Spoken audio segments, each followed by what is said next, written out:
Are we alone in the universe? Is there life beyond Earth? And if there is, then could the powers that be really be keeping it a secret? Welcome to WatchMojo, and today we're answering the extraordinary question, is the government hiding non-human technology? Non-human technology. In the first half of 2023, it became the buzzword for alien hunters, UFO enthusiasts, conspiracy theorists, for anyone with even an inkling that the government might be trying to cover something up. But why? And what has changed in UFO science to so dramatically accelerate our search for the truth in recent times?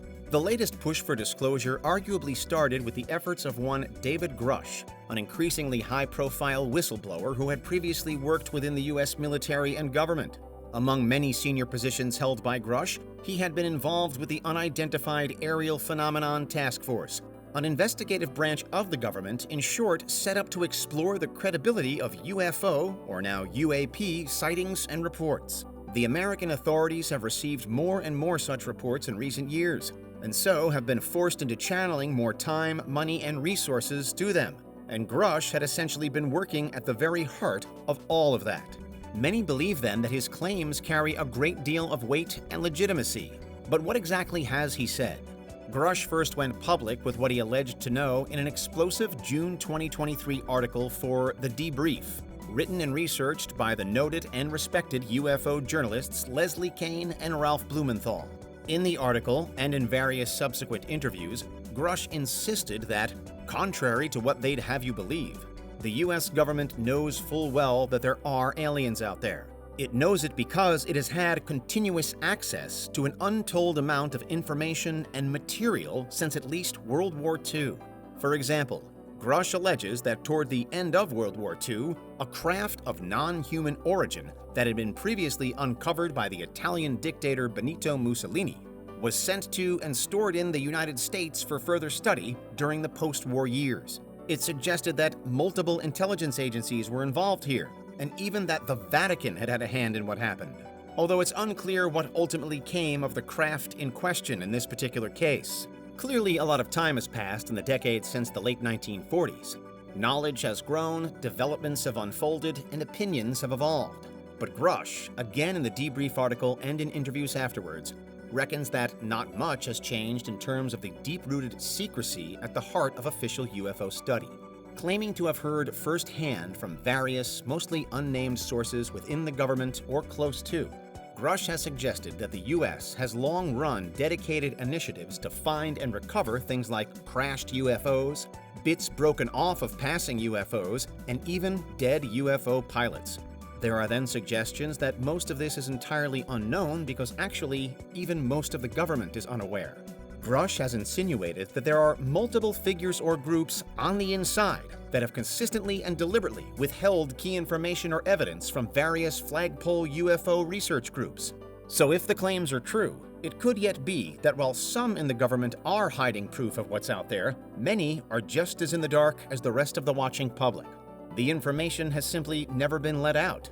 This is by no means the first time that such allegations have been laid at the door of Washington. Perhaps the most infamous and long-lasting UFO claimant against the U.S. government is Bob Lazar. In a story that Lazar has defiantly stood by for upwards of 30 years, he alleges that he worked on top-secret government projects in the early 1980s. And as part of that work, Lazar claims to have been tasked with reverse engineering alien tech. Specifically, he says that he saw anti-gravity technology, the likes of which wasn't just unknown at the time, but was seemingly impossible as per the human understanding of the laws of nature and physics. While the testimonies of Lazar and David Grush have yet to explicitly cross over, the kinds of things that Lazar has always insisted he saw and did are quite similar to those that Grush now seems intent to reveal. It's no wonder then that Grush's emergence has garnered interest and excitement. Are we now on the brink of full disclosure? And will that finally reveal that aliens do exist? What do you think could happen in the coming weeks, months, or years? It's certainly all eyes on any official government activity or statement. And there have been some intriguing developments here as well. A little more than a year prior to David Grush and the debrief, the Pentagon seemingly bowed to growing public pressure by publishing a preliminary assessment on UAP, a short but sweet 9-page document that outlined 144 cases, 143 of which it described as remaining unexplained.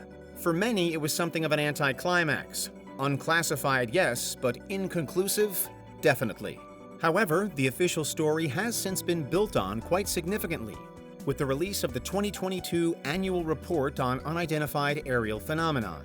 Here, the authorities ran us through 510 officially registered UAP cases in total.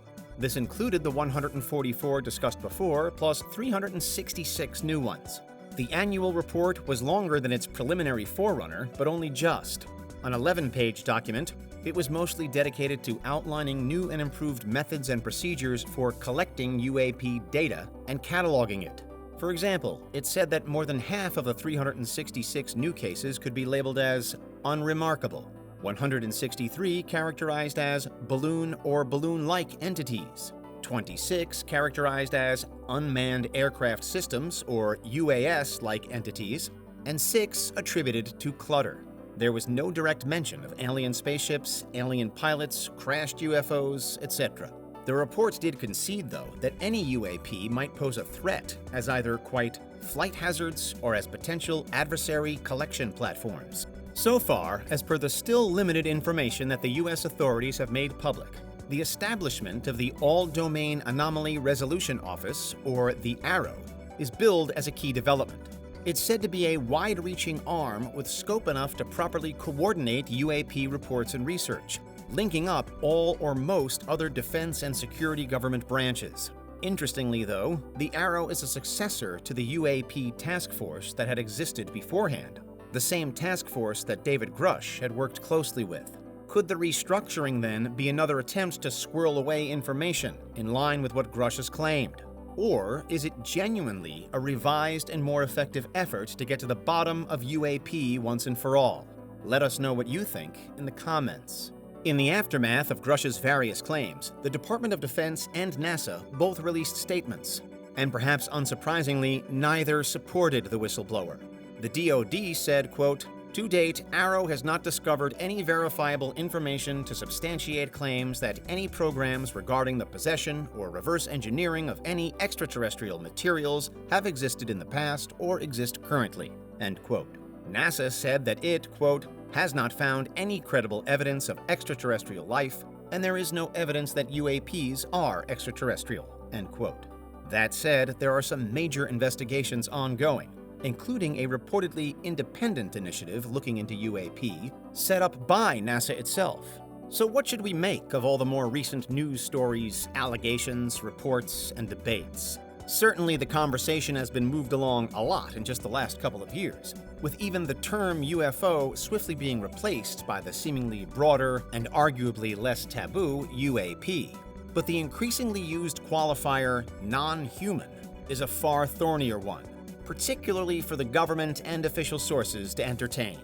While the claims made by David Grush might well be described as still quite vague and ambiguous, this turn of phrase means that no matter how often the authorities try to persuade otherwise, no matter that the government reports rarely, if ever, mention extraterrestrials specifically, the talk of aliens just isn't dying down. What's your verdict here? If the government were keeping something as massive as alien life a secret, then it would surely take a monumental effort to do that. So do you think it's possible? Or is even the notion of the state having any kind of wider knowledge or control just too far-fetched to believe?